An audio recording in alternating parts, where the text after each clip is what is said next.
Tacos are one of the greatest inventions of all time. So I'm constantly trying to find out different ways to eat them. So today I'm going to show you how to make Filipino-inspired lechon tacos.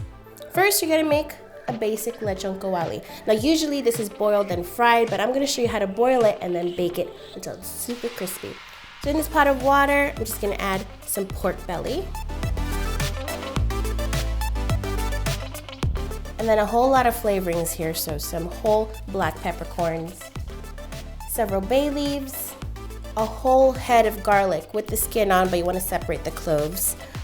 I can never do it.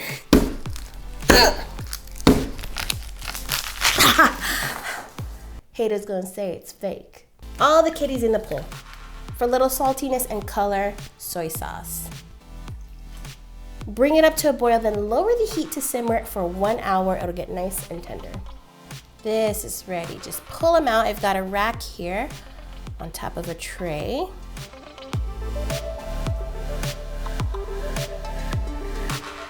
Take paper towels and pat them dry as much as you can. And then just let these cool down a bit and pop them in the fridge for at least 2 hours. It's better if you do it overnight. That way it can get nice and dry. I have some here that's been in the fridge overnight. You see that it's dried out. Now for the next part, to crispen up in the oven. But before we do that, I just like to make a little slit. Just go across the top of the skin, just until you hit the meat. That way, when this cooks in the oven, the fat will render out much more quickly. For a little bit more flavor, brush it with some soy sauce. And the salt in the soy sauce will help extract a lot of water, so we really get that crispy, crackling skin. Just like as if you're going to the beach to tan up, a little bit of coconut oil as well. Just rub it on. This goes into the oven at 400 degrees until the skin gets nice and crackly. The time may differ depending on your size, usually about 20 to 25 minutes.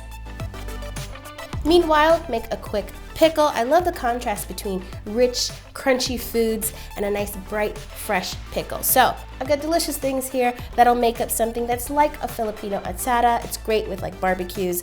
I've got a big knob of ginger here, huge flavor in this. Just grate it up. I love using this grate plate because it captures all the juice, so you don't lose any of that. That's good. Now I've got this little brush. Just pop it in here. Juice and all. Do the same with garlic. Usually this is made with green papaya, but I find that cabbage is more accessible, so I'm going to use some of that along with some shredded carrots. Good color and flavor with some red onion. Spice it up with your favorite chilies. I got some serranos. I have a bowl of vinegar here, white vinegar. To that, and add a little bit of sugar and salt. Pour it over everything. This is one of my favorite things ever. It goes with so many things. Toss it like you toss that salad. Just a little taste. Tangy, bright, delicious. So I like to store this in a jar, keep it in the fridge. The flavors will continue to dance together while you prepare everything else.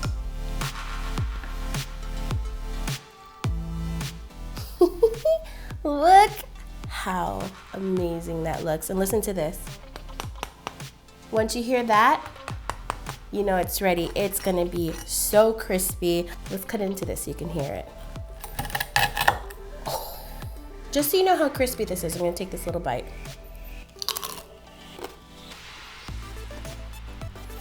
I like to just go ahead and make sure everything's chopped up so you can assemble the tacos. Got corn tortillas here. Just pile it up. Oh yeah. Be generous.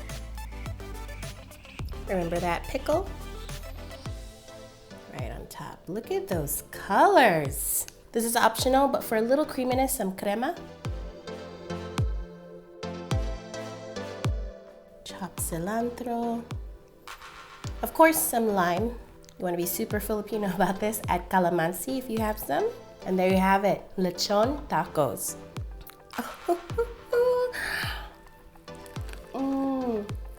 Holy it's so good. I apologize for my mouth, but what's going on in here is incredible. I really hope you give this a try. I'll see you next time. Bye.